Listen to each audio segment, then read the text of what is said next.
텍사스주 초등학교 총기 난사 사건을 두고 바이든 대통령은 총기 소지 권리를 보장한 수정헌법 2조가 절대적이지 않다면서 상식적인 총기 규제가 필요하다고 강조했습니다.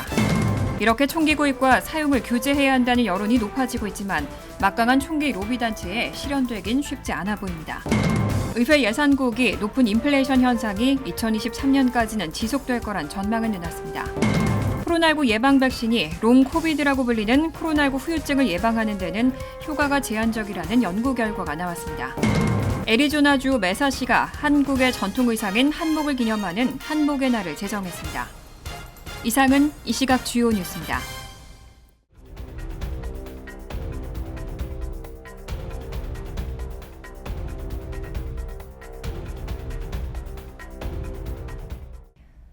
시청자 여러분 안녕하십니까? KBN 뉴스입니다.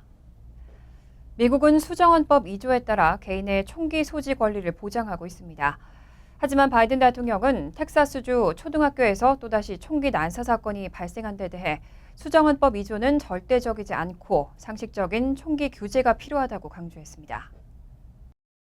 미국은 수정헌법 2조에 따라 개인의 총기 소지 권리가 보장받습니다. 하지만 워싱턴 포스트에 따르면 바이든 대통령은 어제 조지 플로이드 사망 2주기를 맞아 경찰 개혁을 위한 행정명령에 서명하기 앞선 연설에서 텍사스주 초등학교 총기 난사 사건이 발생한 데 대해 수정헌법 제2조는 절대적이지 않다고 말했습니다. 바이든 대통령은 계속해서 벌어지는 일들에 질리고 지쳤다며 상식적인 총기 규제는 수정헌법 2조에 부정적인 영향을 주지 않을 것이고 수정헌법 자체가 절대적이지 않다고 밝혔습니다. 이어 이 법안이 통과됐을 때 당신은 대포를 소유할 수 없었고 특정 종류의 무기를 가질 수 없었다며 18세 청년이 상점에 들어가 전쟁에서나 사용하는 살상용으로 만들어진 무기를 구입할 수 있다는 것 자체가 잘못됐다고 지적했습니다. 또 희생자 유가족을 만나기 위해 수요일 내 텍사스를 방문할 것이라고 밝혔습니다.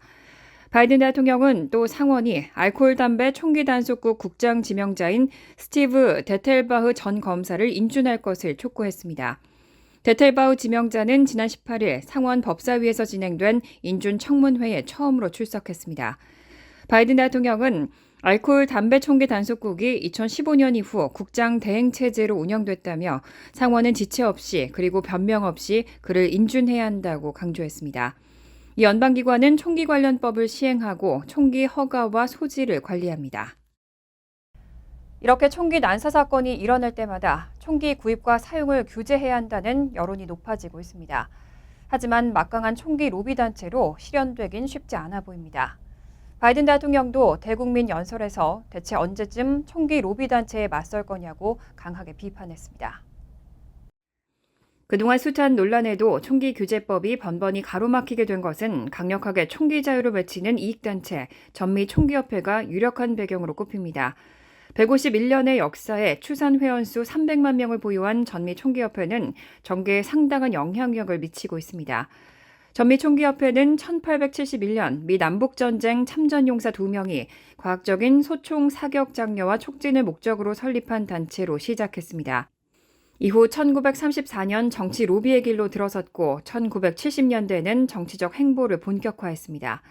이제는 총기 정책과 관련해 의회에 영향을 미칠 만한 상당한 예산을 보유한 미국에서 가장 강력한 특수 이익 로비 단체라는데 이견이 없습니다. 예산은 미국 내 모든 총기 규제 옹호 단체를 합한 것보다 많고 2020년 한 해 동안 지출한 금액은 2억 5천만 달러에 이릅니다. 공식적으로 전미총기협회가 매년 정치 로비에 들이는 자금은 300만 달러 수준입니다. 또 협회는 공개적으로 의회 의원의 총기 권리에 대한 우호도를 평가해 A에서 F로 등급을 매기는데 이 등급은 여론조사 수치뿐 아니라 총기 규제를 찬성하는 정도에 따라 후보의 당락에도 영향을 미칠 수 있을 정도입니다. 전미총기협회는 모든 형태의 총기 규제에 강력히 반대하고 총기를 제한하는 지방, 주, 연방의회 차원의 모든 입법에 반대하고 있습니다. 더 많은 총기가 나라를 더 안전하게 한다고 믿기 때문입니다. 또 이들은 수정헌법 2조가 개인에게 정보도 침해할 수 없는 총기 소유, 휴대 권리를 부여한다고 주장하고 있습니다. 연방준비제도가 인플레이션 대응을 위해서 오는 6월, 7월 회의에서도 0.5%포인트 범위 기준금리 인상 기조를 다시 확인했습니다. 무엇보다도 인플레이션 목표를 2%대로 되돌리는 데 초점을 둔 정책 결정이 이루어져야 한다는 데 합의했습니다. 어제 공개된 연준 연방공개시장위원회 5월 의사록에 따르면 참석자 대부분은 향후 두어 차례의 회의에서 기준금리 목표 범위 0.5%포인트 인상이 적절하다고 판단했습니다. 연준은 당시 회의에서 기준금리 0.5%포인트 인상을 결정했었습니다. 의사록에는 회의 당시 모든 참가자가 가격 안전성 회복을 위해 필요한 조치를 취할 강력한 헌신과 결의를 재확인했다는 내용이 담겼습니다. 아울러 모든 참가자가 대차 대조표 축소 계획을 지지했다는 내용도 포함됐습니다. 또 의사록에는 인플레이션이라는 단어가 60번이 넘게 언급됐습니다. 참가자들은 경제 전망 불확실성 그리고 강력한 노동시장 여건을 유지하며 데이터에 기반해 인플레이션 목표를 2%대로 되돌리는 데 초점을 둔 정책 결정이 이루어져야 한다는 점에 동의한 것으로 전해졌습니다. 참가자들은 아울러 기준금리 목표 범위 인상과 연준 대차 대조표 축소를 통해 통화정책 기조를 신속히 중립적 태세로 옮겨야 한다는 점에도 동의했습니다. 또 경제 전망 전개와 리스크에 따라 긴축적인 정책 기조가 적절해질 것이라고도 평가했습니다. 한편 CNBC는 이번 의사록이 향후 시장 예측보다 빠른 금리 인상을 암시한다고 분석했습니다. 의회 예산국이 2023년까지는 높은 인플레이션이 지속될 거란 전망을 내놨습니다. 이에 따라 연방정부의 부채 상환 부담도 더 커질 것이라고 예상했습니다. 어제 의회 예산국은 소비자 물가지수가 올해 6.1%, 2023년에는 3.1% 오를 것으로 예상했습니다. 물가 상승이 현재의 연율 8.3%인 것과 비교하면 둔화되겠지만 여전히 장기 기준인 2.3%를 크게 상회할 거라는 걸 시사합니다. 다만 올해 예산 적자는 코로나19 대유행과 관련된 지출이 끝나고 고용 증가에 따라 지난해 예측보다 1,180억 달러 감소했습니다. 하지만 2023년까지 미 경제에서 공공부문 부채가 차지하는 비중은 감소해도 누적된 연방부채는 향후 10년 동안 계속 증가해 국내 총생산의 약 110%에 달할 거라는 전망이 나왔습니다. 연준이 물가 상승으로 인한 대응으로 기준금리를 인상하면서 최근 몇 달 동안 10년 만기 국채 이자는 크게 높아졌고 올해 미 정부의 부채 상환 부담도 커졌습니다. 2032년 미 정부의 연간 이자 지급액은 1조 2천억 달러에 달해 국방비를 초과하게 될 것으로 전망됩니다. 의회 예산국은 또 러시아의 우크라이나 전쟁을 포함해 코로나19 및 기타 사건들 때문에 부분적으로 상당한 불확실성에 노출돼 있다고 경고했습니다. 또 현재의 법률이 바뀌지 않는다면 재정 적자는 향후 20년 동안 계속 증가할 것이고 GDP 대비 배분율도 더욱 높아질 것이라며 가장 큰 원인은 이자 비용과 메디케어 등 사회 보장 지출의 증가라고 지적했습니다. 또 이런 주요 요인들을 해결하고 부채가 안정돼야 경제 성장을 위한 기반을 구축하고 미래의 도전과 기회에 더 잘 대비할 수 있다고 강조했습니다. 코로나19 예방 백신이 롱 코비드라고 불리는 코로나19 후유증을 예방하는 데는 효과가 제한적이라는 연구 결과가 나왔습니다. 백신을 맞고도 코로나19에 감염된 돌파 감염자의 32%에서도 후유증이 나타났습니다. 세인루이스 제한군인병원 임상역학센터 소속 연구진은 제한군인 1,300만 명의 의료 기록을 분석한 결과를 토대로 코로나19 백신이 코로나19 후유증을 예방하는 데는 효과가 제한적이라는 내용을 최근 국제학술지 네이처 메디슨에 발표했습니다. 연구 대상이 된 제한군인 1,300만 명의 평균 연령은 60세였고 이들 가운데 300만 명가량이 지난해 10월까지 코로나19 백신 접종을 받았습니다. 이 가운데 백신을 접종한 제한군인의 약 1%인 3만 4천여 명이 돌파 감염을 겪었습니다. 다만 이 연구는 오미크론 변이가 유행을 시작한 지난해 말보다 앞선 시기에 수행된 것이어서 돌파 감염 비율이 높지 않았습니다. 연구 대상이 된 돌파 감염자의 32%에게서 일명 롱코비드 후유증이 나타났는데 호흡곤란과 피로, 멍한 느낌이나 기억력, 집중력 저하 등의 브레인포그, 혈전과 급성 폐색전증, 불안장애 등 다양한 양상으로 나타났습니다. 한편 백신 접종 없이 코로나19에 걸린 제한군인 가운데서는 36%에서 후유증이 나타났습니다. 백신을 맞은 돌파 감염자보다는 다소 높지만 기대보다는 차이가 크지 않은 겁니다. 하지만 백신의 후유증 감소 효과가 아예 없는 것은 아닙니다. 이번 논문의 수석 저자인 세인트루이스 임상역학센터 소속 전문가 지아드 알리 박사는 후유증 확률은 백신을 접종했을 때 보통 15% 줄어들고 호흡기나 혈액 응고 문제가 오래 이어질 위험은 백신 접종 시 절반가량 감소한다고 설명했습니다. 지난 23일 기준으로 총 16개국에서 원숭이 두창 감염 사례가 보고됐는데요.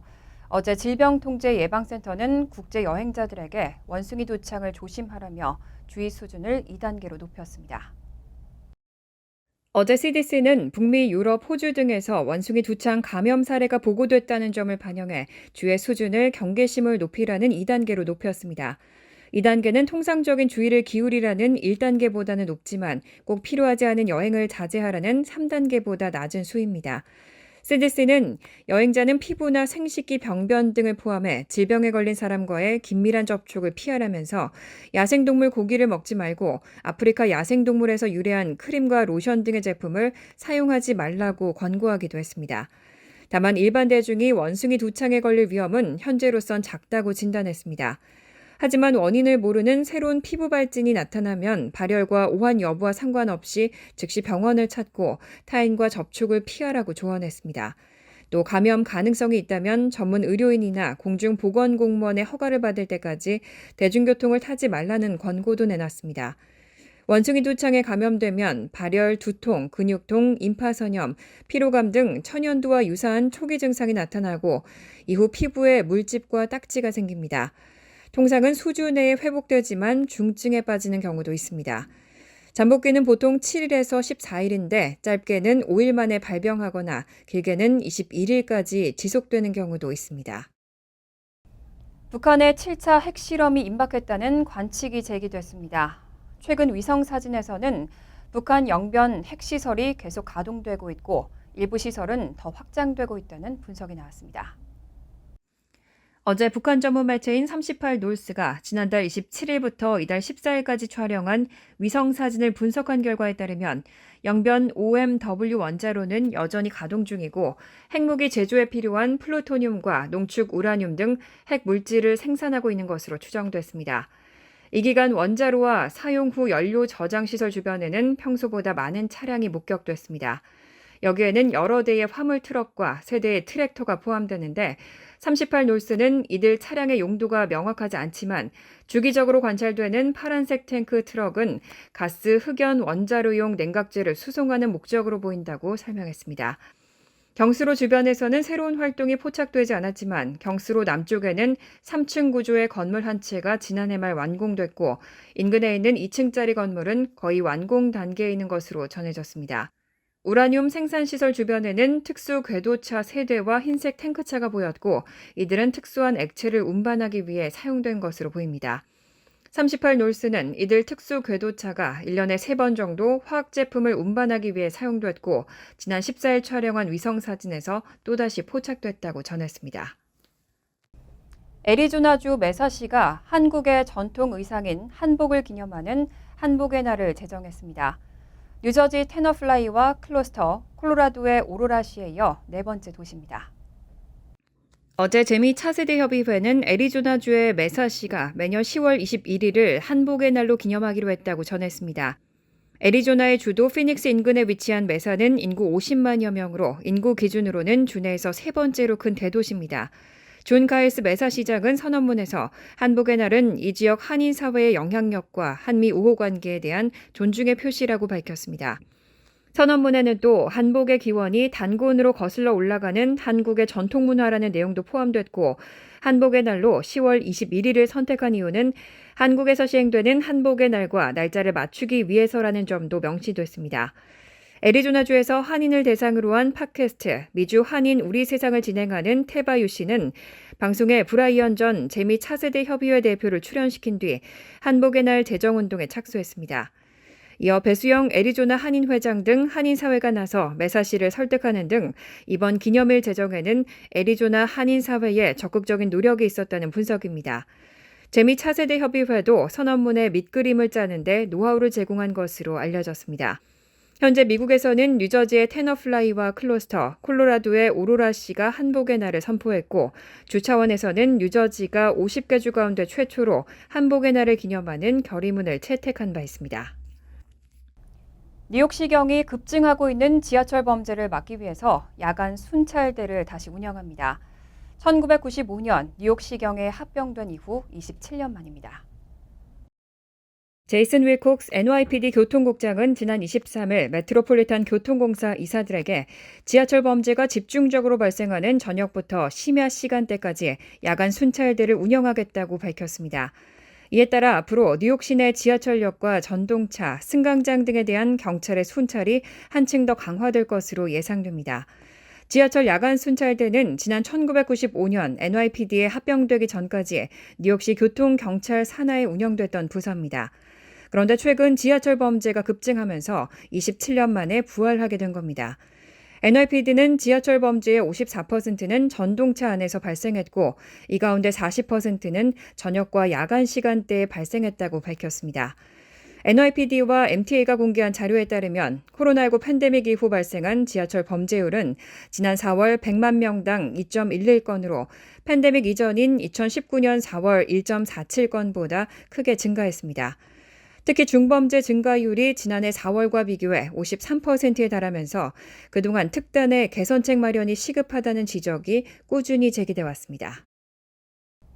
간추린 소식입니다. 이민서비스국은 현재 계류 중인 취업이민청원 1순위와 2순위 NIW에 대해서 프리미엄 프로세싱을 시행한다고 발표했습니다. 대상자 중 프리미엄 프로세싱 신청을 원하는 청원자는 별도의 신청서를 제출해야 한다고 안내했습니다. 이민국은 2021년 1월 1일 이전에 취업 영주권 1순위 I-140 청원서를 제출한 경우 오는 6월 1일부터 2021년 3월 1일 이전에 취업 영주권 1순위 I-140 청원서를 제출한 경우와 2021년 6월 1일 이전에 취업 영주권 2순위 NIW I-140 청원서를 제출한 경우는 오는 7월 1일부터 프리미엄 프로세싱을 신청할 수 있다고 밝혔습니다. 노동부는 지난주 신규 실업수당 청구 건수가 21만 건으로 집계됐다고 오늘 밝혔습니다. 전주보다 8천 건 줄어 2주 만에 감소세로 돌아섰습니다.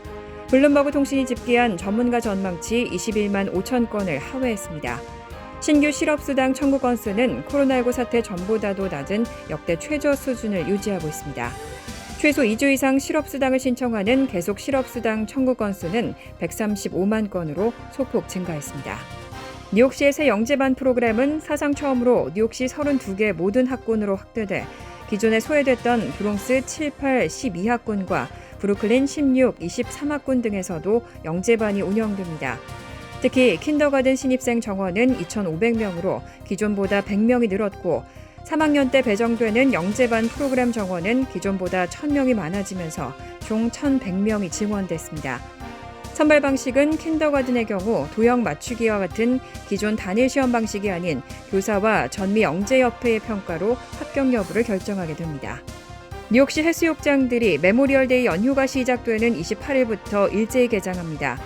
오는 9월 10일까지 오픈하는 해수욕장은 퀸즈 라커웨이 비치와 브루클린 브라이튼 비치, 코니 아일랜드와 맨하탄 비치, 스태튼 아일랜드 세다그로브 비치와 미들랜드 비치, 사우스 비치와 울프스 폰트, 브롱스 오차드 비치 등 9곳입니다.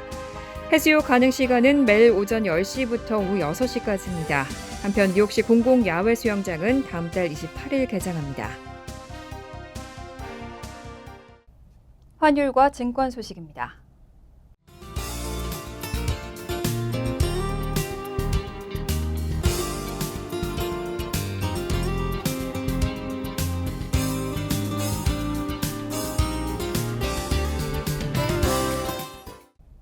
이어서 날씨입니다. 금요일은 흐린 가운데 종종 천둥 번개를 동반한 소나기 내리는 곳이 있겠습니다. 낮 최고 기온은 75도, 섭씨 24도, 밤 최저 기온은 65도, 섭씨 18도로 예상됩니다. 토요일도 흐리겠고 종종 천둥 번개와 함께 소나기 내리는 곳이 있겠습니다. 일요일은 대체로 화창하겠습니다. 이상으로 KBN 뉴스를 마칩니다. KBN과 함께 즐거운 저녁 되시기 바랍니다.